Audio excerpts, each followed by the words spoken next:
আল খাইলু মাকুদুন ফি নাওয়াসিহাল খাইরু ইলা ইয়াউমিল কিয়ামাহ।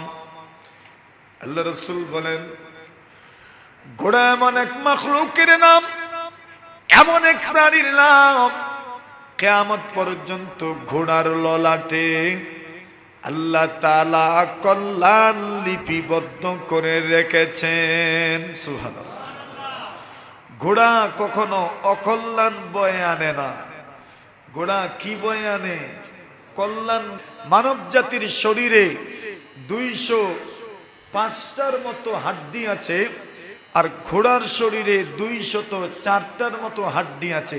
মানে একটার বেশ কম, 5 বা 6 এরকম, শুধু একটা বেশ কম, আর কোনো বেশ কম নাই।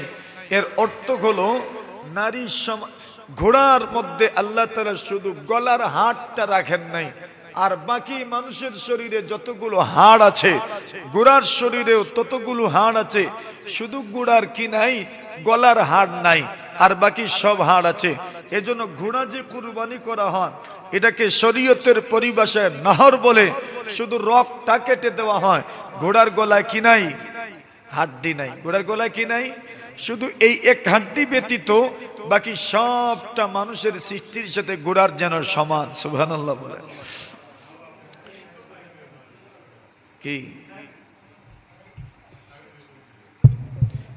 এজন্য আল্লাহ পরওয়ারদিগারে আলম এই আয়াতগুলোর মধ্যে ঘোড়ার কসম করেছেন। কিসের কসম? ঘোড়ার। এবার আসেন, ঘোড়া 3 ধরনের আছে। কয় ধরনের? 3 ধরনের। নবী আকরাম সাল্লাল্লাহু আলাইহি ওয়াসাল্লাম বলেন, আল খায়রু লিসালাসাম। নবীজি সাল্লাল্লাহু আলাইহি ওয়াসাল্লাম বলেন, ঘোড়া মানুষের জন্য 3টা অবস্থার নিয়ে আসে।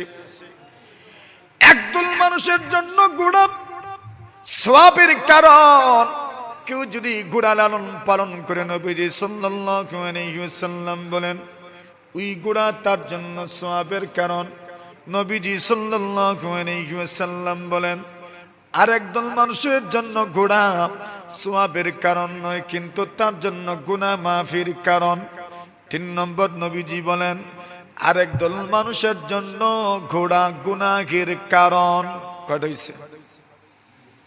কথা বোঝা যায়নি? শোনা যায় না? হ্যাঁ, কারেন্ট নাই তো, কারেন্ট নাই, শোনা যায়নি? যায় বাস। মাইক সারা জীবন ওই ভালো আছিল, একদিন একটু খারাপ হয়েছে তো চিল্লানি লাগবো?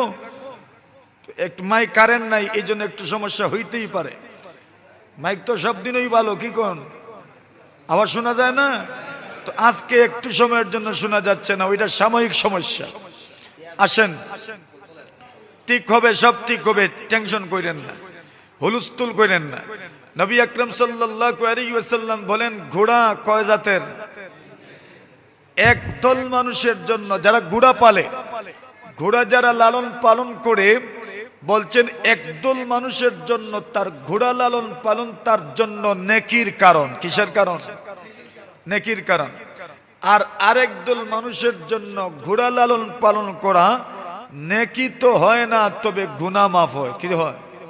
গুনাহ মাফ হয়। আর আরেকদল মানুষ ঘোড়া পালে কিন্তু গুনাহগার হয়। কি হয়? গুনাহগার হয়। তো কয় দল হইল?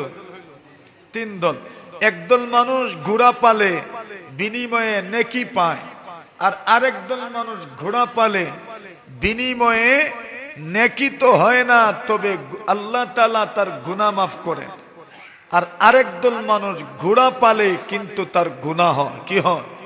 গুনাহ হয়। ফ্যান বন্ধ করে দেন সবটা।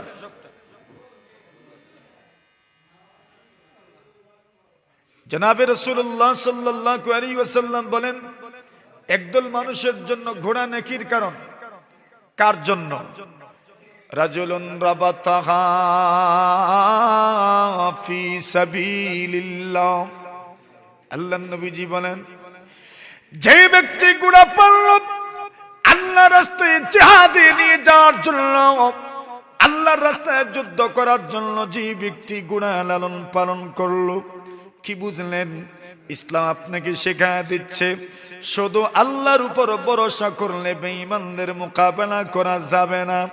যে যুগে যুদ্ধের যে সরঞ্জাম, সেই সরঞ্জাম তোমাকে বন্দোবস্ত করতে হবে।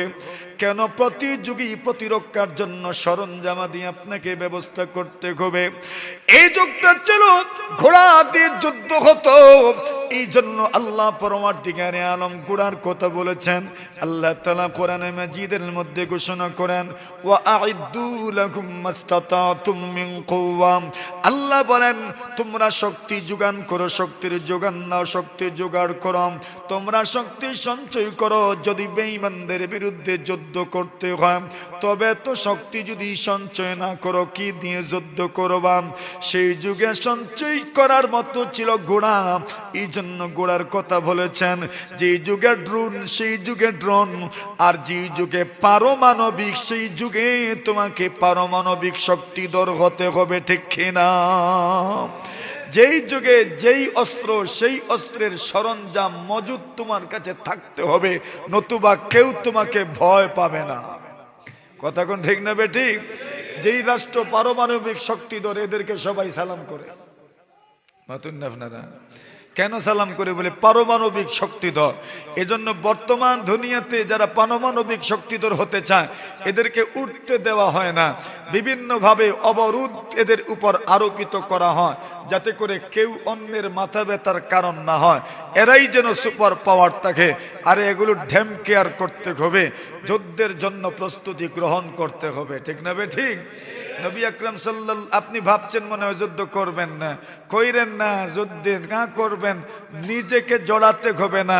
এদের উৎপাতের কারণে আপনি জড়াতে বাধ্য হবে, আপনাকে জড়াইতে হবে না। আপনি ভাবতেছেন মনে হয় বাস আরামসে নামাজ পড়ে পড়ে দুনিয়া থেকে বিদায় হয়ে যাবেন, আর কোনো ধরনের কারো মোকাবেলা আপনাকে করতে হবে না। এটা ভুল ধারণা। আল্লাহ বলেন, তুমি কি মনে করো, এরা কি মনে করে আল্লাহ তাদেরকে এমনিতেই সৃষ্টি করেছেন? এরা বাস বলছে যে আইয়াকুলু আমান্না ওয়া হুম লা ইফতানুন, এরা ঈমান এনেছে, বাস এতটুকুই যথেষ্ট, তাদেরকে পরীক্ষা নেওয়া হবে না। না না, তা কখনোই নয়। তাদেরকে পরীক্ষা নেওয়া হবে, পদে পদে পদে তাদেরকে পরীক্ষা নেওয়া হবে। এটাও একটা পরীক্ষা ছিল সেই যুগে যুদ্ধ। আল্লাহ রসুল বলছেন, যারা ঘোড়া যুদ্ধের জন্য পালে, রসুল বলছেন ওই ব্যক্তির ঘোড়া পালা সওয়াবের কারণ। কিসের কারণ?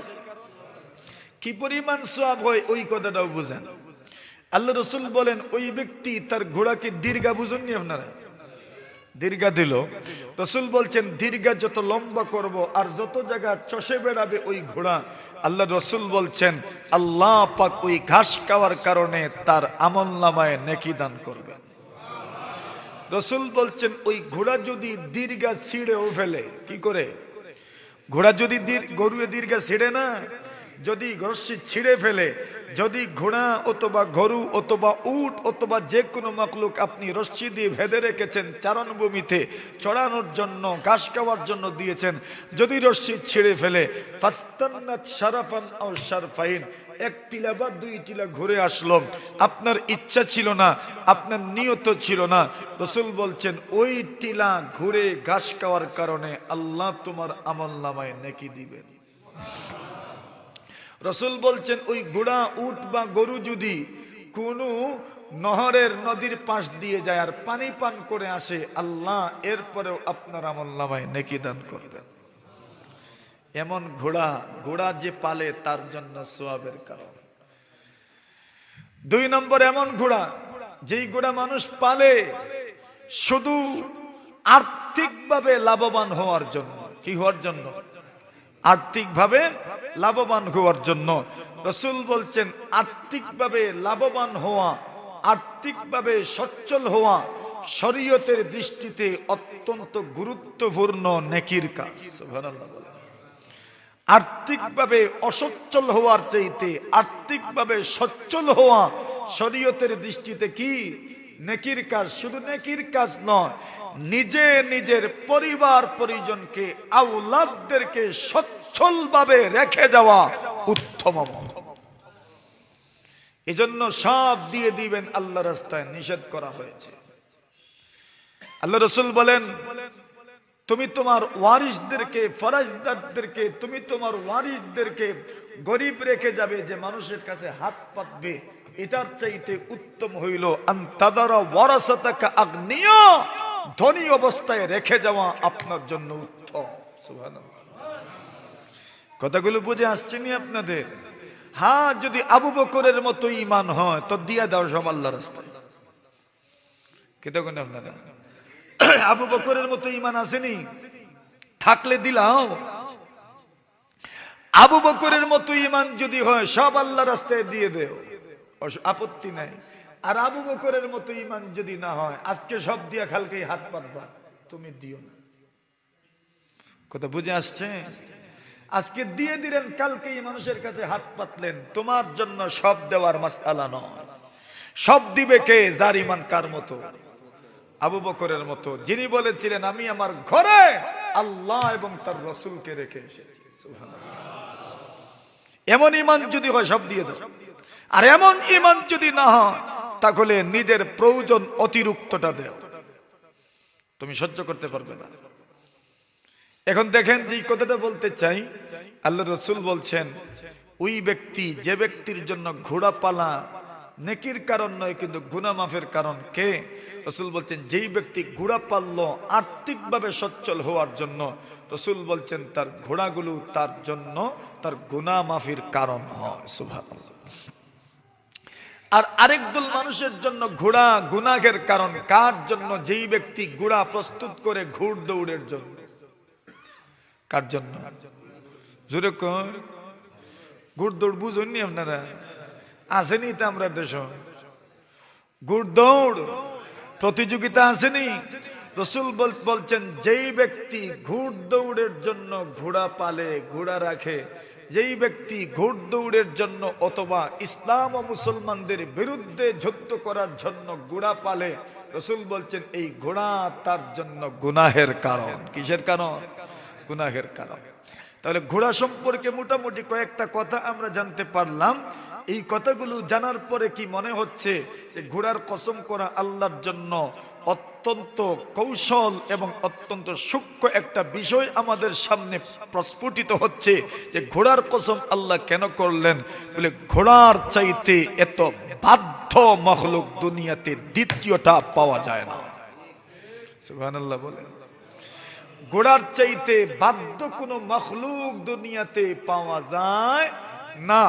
ঘোড়া কি পরিমাণ বাধ্য, ওই কথাগুলো এক এক আয়াত আমরা তিলাওয়াত করব আর বুঝবো। এরপরে আল্লাহ মানব জাতিকে ঠেস দিয়ে কি বলেছেন সেই কথাটা আমরা বোঝার চেষ্টা করব। আছেন ইনশাআল্লাহ?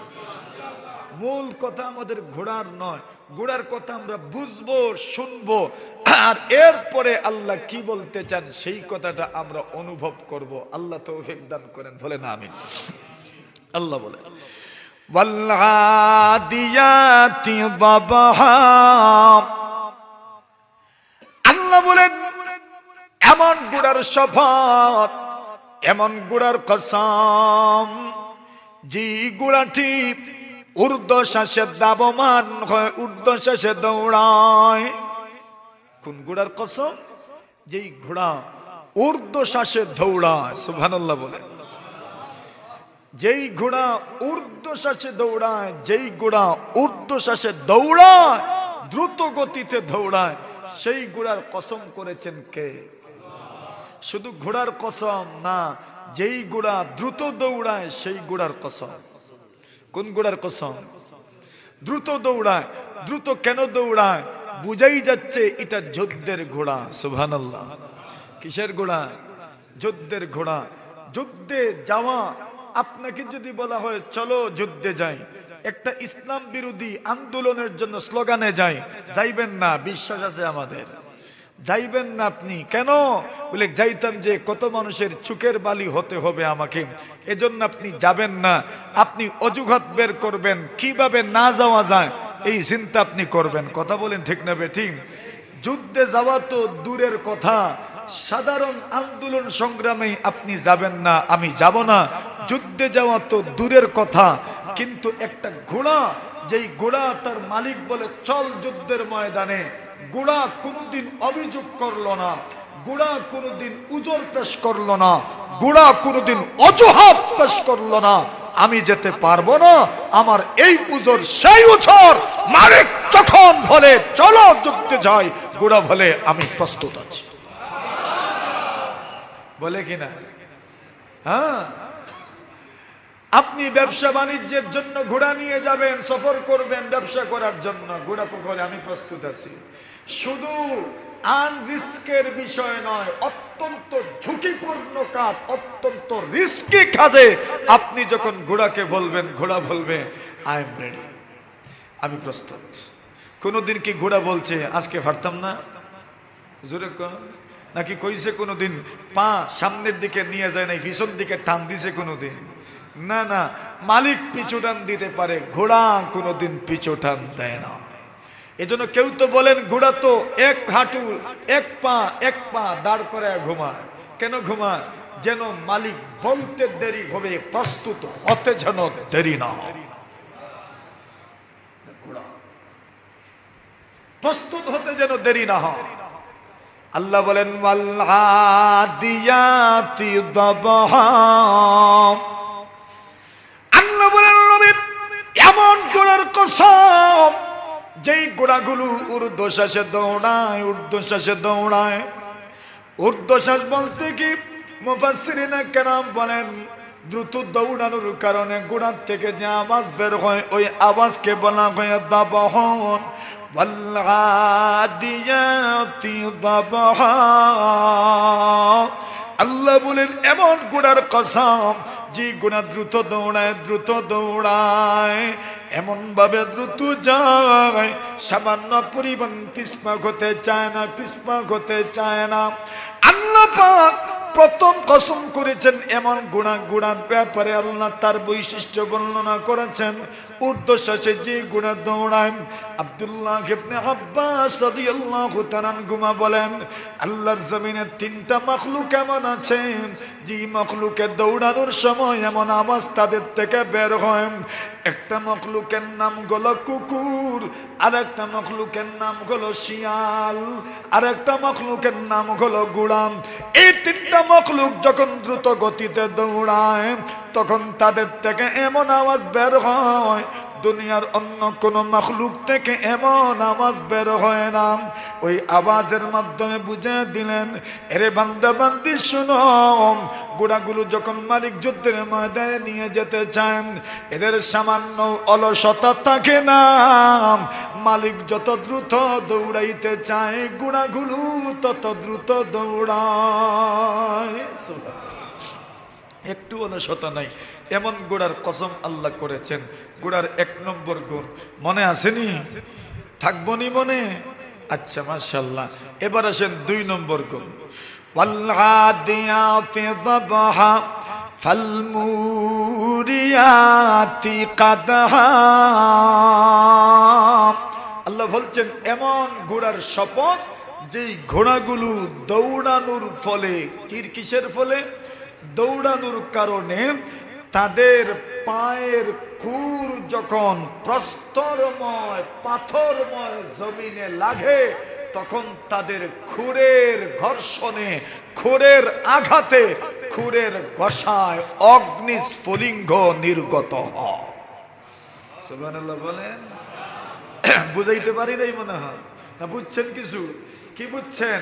বলে এমন ঘোড়া যেই ঘোড়া দৌড়ানোর কারণে তাদের খুরের আঘাতে, পাথরে যখন তাদের খুর লাগে তখন পাথর থেকে কি বের হয়? কি বোঝা গেল? আস্তে আস্তে দৌড়াচ্ছে ঘোড়াগুলো না দ্রুত?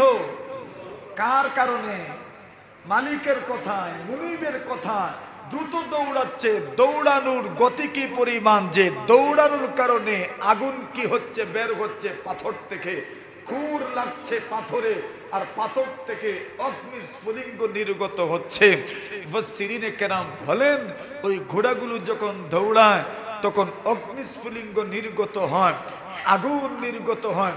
যেমন মনে করেন এই রাস্তা দিয়ে যদি কেউ রড টেনে টেনে নিয়ে যায় ঢালাই রাস্তায়, তো কি মনে করেন আগুনের ফুলকি দেখা যায়নি? আগুনের ফুলকি দেখা যায়। আপনাদের বিভিন্ন সময় দেখেন ডায়নাবা ডিস্ট্রিক্ট যখন রড নিয়ে যায়, তখন রড যদি মাটিতে আপনার পিচ রাস্তায়, পিচ ঢালা রাস্তায় যখন লেগে যায়, তখন দেখা যায় পিছে লাগতে লাগতে ফুলকি উড়ায়, ফুলকি উড়ায়। আল্লাহ বলছেন ফাল মুরিয়াতি কাদহা, এমন ঘোড়ার শপথ, এমন ঘোড়ার কসম, যে ঘোড়াগুলো এত দ্রুত গতিতে দৌড়ায় আর এত দ্রুততার সাথে যায়, এত আন্তরিকতার সাথে দৌড়ায় যে ওই ঘোড়াগুলোর খুরের আঘাতে পাথর থেকে আগুনের ফুলকি নির্গত হয়। এমন ঘোড়ার কসম কে করেছেন? আল্লাহ। গেল দুই বৈশিষ্ট্য। তিন নম্বর, ফালমুগীরাতি সুবহা, আল্লাহ বলেন এমন ঘোড়ার কসম যেই ঘোড়াগুলো সকালবেলা আক্রমণ করে, সকালবেলা আক্রমণ করে, এমন ঘোড়ার কসম সকালবেলা আক্রমণ করে। আরবের মানুষেরা সকালবেলা আক্রমণ করতেন, যদি কোথাও রাত্রি বেলা পৌঁছে যেতেন, এরপরেও রাত্রিতে আক্রমণ করতেন না। আল্লাহ রাসূল সাল্লাল্লাহু আলাইহি ওয়াসাল্লাম খায়বার পৌঁছে গেলেন। খায়বারের যুদ্ধে আল্লাহর নবীজি বিশ্বনবী মুহাম্মদুর রাসূলুল্লাহ সাল্লাল্লাহু আলাইহি ওয়াসাল্লাম যখন খায়বারে পৌঁছে গেলেন, আল্লাহর রাসূল রাত্রি বেলাতেই খায়বারে পৌঁছে গেলেন, কিন্তু নবীজি আক্রমণ করতে গেলেন না রাত্রি বেলা।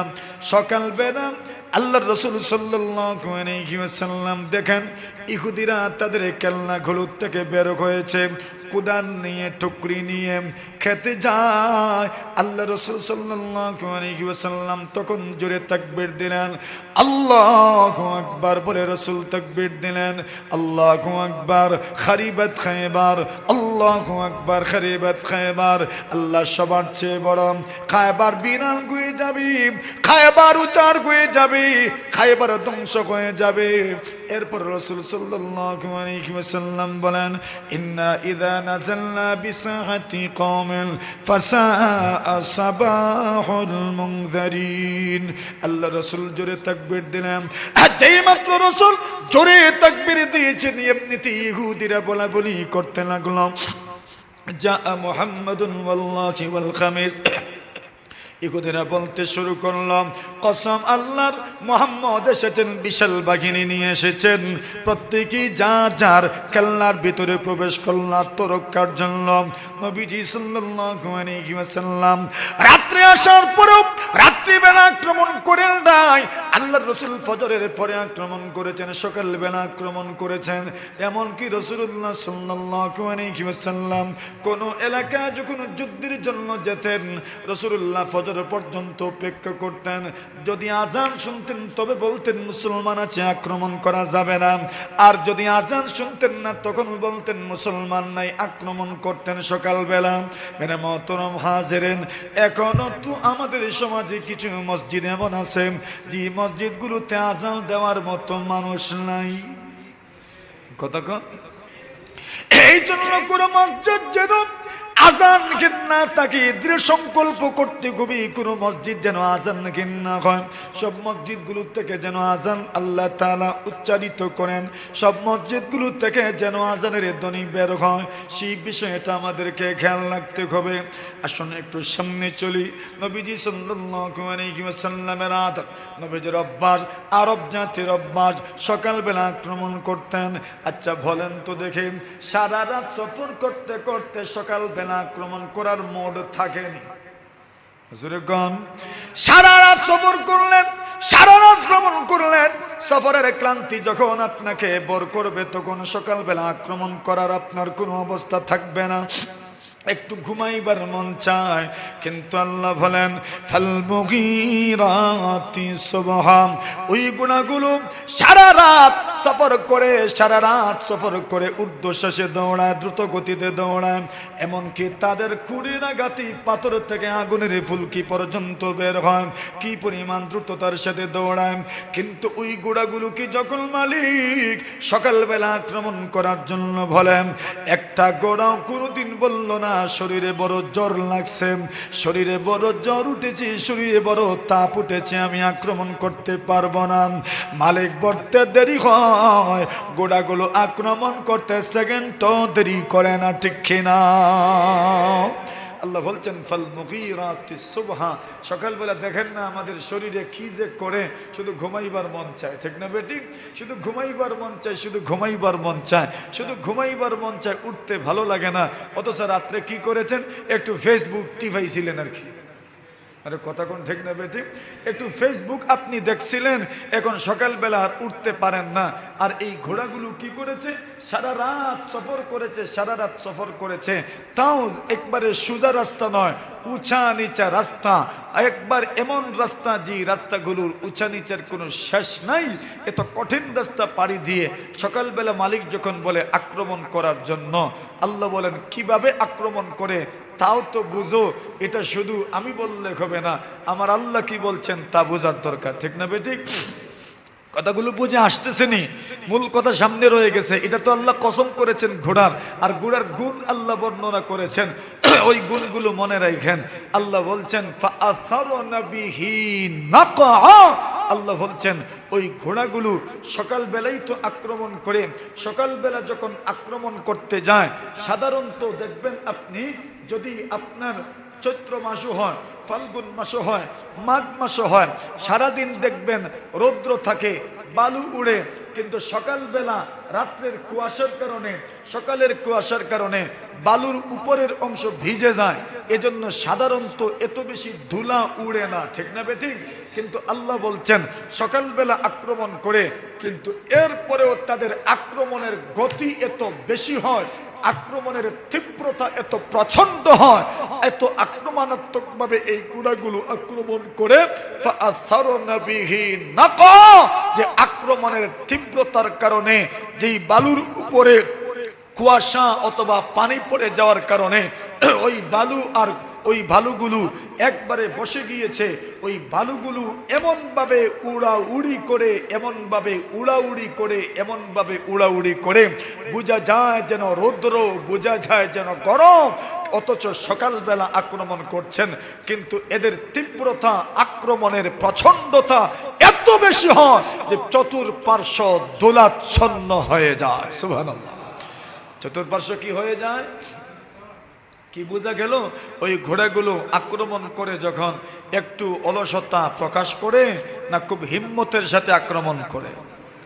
আল্লাহ বলেন ফাওয়াসাতনা বিহি জামাআ, আল্লাহ বলেন ওই ঘোড়াগুলো মালিক যখন ঘোড়াগুলোর উপর আরোহণ করে, ওই ঘোড়াগুলোকে নিয়ে যখন অন্যের উপর আক্রমণ করতে যায়, শত্রুপক্ষের উপর আক্রমণ করে, আল্লাহ বলেন ফাওয়াসাতনা বিহি জামাআ, আল্লাহ জানায় দেন নবী গো, ওই ঘোড়াগুলো মালিককে সহ শত্রুদের ঠিক ভিড়ে ঢুকে যায়, শত্রুদের মধ্যখানে ঢুকে যায়। এরে বন্ধু আমার, আপনি আপনার শত্রুদের ভিড়ে ঢুকবেন না কেন? আপনি ভয় পাবেন, কিন্তু আপনার ঘোড়াগুলো আপনাকে নিয়ে শত্রু দলের মধ্যখানে পৌঁছে যায়, শত্রু দলের মধ্যখানে ঢুকে যায়, শত্রু পক্ষের উপর আক্রমণ করে বসে। সামান্য পরিমাণ ভয় করে না।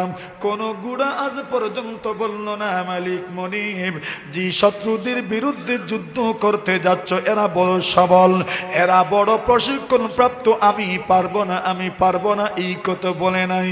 ঘোড়া বলে আরে দুনিয়ার মানুষ, আমার মালিক আমাকে আদেশ করেছেন শত্রুদের পক্ষে, শত্রুদের বীরের চলে যাওয়ার জন্য, শত্রু দলের ভিতরে প্রবেশ করার জন্য, আক্রমণ করার জন্য। আল্লাহর মাখলুক ঘোড়া বলেন দুনিয়া দেখছে দেখ হয়ে যাক, আমার কিছু যায় আসে না, আমার মালিক বলেছেন আক্রমণ করার জন্য। আমি বাঁচি আর মরি, আমি বাঁচি আর মরি, জীবন বাজি রেখে ওই ঘোড়া শত্রু দলের ভিতরে ঢুকে যায় আর তাদের উপর আক্রমণ করে। আল্লাহ বলেন নবী গো, আমি এই ঘোড়ার কসম করি দুনিয়ার মানব জাতিকে একটা ঠেলা মারতে চাই, দুনিয়ার মানব জাতিকে কিছু বলতে চাই। ওই ঘোড়াগুলোর দিকে তুমি একটু তাকাও, আর তোমার অবস্থার দিকে তাকাও, তোমার সম্পর্ক আর আমার সম্পর্ক তোমার সহজেই বুঝে আসবে, ঠিক কিনা? আল্লাহ বলছেন ঘোড়ার কসম করেছেন। কোন ঘোড়া? বলে যেই ঘোড়া যুদ্ধের ময়দানে ঊর্ধ্বশ্বাসে দৌড়ায়, এমন ঘোড়া যেই ঘোড়া তার খুরের আঘাতে আগুনের স্ফুলিঙ্গ নির্গত করে, এমন ঘোড়া যেই ঘোড়া সকালবেলা আক্রমণ করে, এমন ঘোড়া যেই ঘোড়াগুলো পুরোটা এলাকা ধুলাচ্ছন্ন করে ফেলে, এমন ঘোড়ার কসম করেছেন যেই ঘোড়াগুলো শত্রুদের ভিড়ে ঢুকে আর আক্রমণ করে বসে, এমন ঘোড়ার কসম করেছেন কে ভাই? আল্লাহ। বুঝে থাকলে বলেন ঘোড়ার কসম করলেন কে? আল্লাহ ঘোড়ার কসম করেছেন। এবার ঘোড়ার কসম করে আল্লাহ কি বলতে চান সেই কথাগুলো আমাদের বোঝার দরকার। ওই কথাগুলো বোঝার আগে একটা মৌলিক কথা আমাদের বুঝে নিতে হবে। বলুন না, ঘোড়া যেই মুনিবের কথা মানে যুদ্ধের ময়দানে চলে যায়, শত্রুপক্ষের উপর আক্রমণ করে বসে, ওই ঘোড়াকে তার মালিক কি দেয়? দেয় না কিছু? টাকা পয়সা দেয়? কোনোদিন বিনিময় দিছে? পারিশ্রমিক দিছে? কোনোদিন দেয় নাই। পারিশ্রমিক দেয় নাই। কি দিছে? খামার ওইটা সে বানাইছে না আল্লাহ দিছেন? কার দেওয়ারই যায়? আল্লাহর দেওয়ারই যায়। গাছ কি মানুষে বানায় না? কে দেন? বুসি কে দেন? গুড়া কে দেন? গুড়া কিসের থেকে হয়? ধান থেকে হয়। ধান কে দেন? আল্লাহ দেন। তো মালিক কি করে? বলে ঘোড়ার জন্য আল্লাহর দেওয়া রিজিকটাকে প্রস্তুত করে ঘোড়ার সামনে পেশ করে, অথবা ঘোড়াকে রশ্মি দিয়ে বেঁধে রাখে আর চারণ ভূমিতে নিয়ে যায়, বস এতটুকু। আর ঘোড়াকে থাকার জন্য একটা ঘর দেয়, ঠিক কিনা? না আর কিছু দেয়? আর কিছু দেয় না। তাহলে যেই মালিক তার ঘোড়াকে আল্লাহর দেওয়া রিজিক থেকে খাবারটা প্রস্তুত করে দিল, আল্লাহর দেওয়া সম্পদ থেকে ঘোড়ার জন্য একটা ঘর বানাইল, ওই ঘোড়া তার মালিকের এতটুকু ইহসানকে ভুলে না, এতটুকু নেকিকে ভুলে না, এতটুকু ভালাইকে ভুলে না। যেই ঘোড়া তার মালিকের এতটুকু অবদানকে ভুলে না, বরং এতটুকু অবদানের বিনিময়ে দিতে গিয়ে জীবনকে ঝুঁকির মধ্যে ফেলে, জীবন বাজি রেখে রিস্কের কাজ করার জন্য তৈরি হয়ে যায়, ওই ঘোড়ার আল্লাহ শপথ করেছেন। কি তা মনে হয় ফাঁস করবেন নি? আপনারা বুঝেন নাই মনে হয়? জয় পাশার তফসির তো বুঝে যাওয়ার কথা এতক্ষণে। আল্লাহ কোন ঘোড়ার কসম করেছেন? যেই ঘোড়া যুদ্ধের ময়দানে যায়, মালিক বলে চলো যুদ্ধে যায়, যুদ্ধে চলে যায়। দুশ্মন কোন পর্যায়ের তা দেখে না, শত্রুপক্ষ প্রশিক্ষণ প্রাপ্ত কিনা তা দেখে না, এদের অস্ত্র শস্ত্র কম না বেশি তা দেখে না। ঘোড়া দেখে আমার মালিক কি বলেছে, বস এইটা দেখে। আমার মালিক বলেছে চলো যাও শত্রুপক্ষের উপর আক্রমণ করো, সে বাঁচবে না মারা যাবে ওইটা নিয়ে তার কোনো চিন্তা নাই, তার কোনো টেনশন নাই। মালিকের হুকুম মানার জন্য পৌঁছে যায় দুশ্মনের বিড়ায়। আল্লাহ বলছেন, ও বান্দা, এই মালিক তারে কিতা দিছে? কিতা দিছে যে মালিকের কথা মানার জন্য জীবনের রিস্ক নিয়ে নিল, জীবনের ঝুঁকিটা পর্যন্ত নিয়ে নিল, থাকার জন্য একটা ঘর দিল, আল্লাহর দেওয়া রিজিক থেকে খাবারটা প্রস্তুত করে দিল, আর তো কিছু দেয় নাই। এইবার বলো না আমি তোমাকে কি দিয়েছি?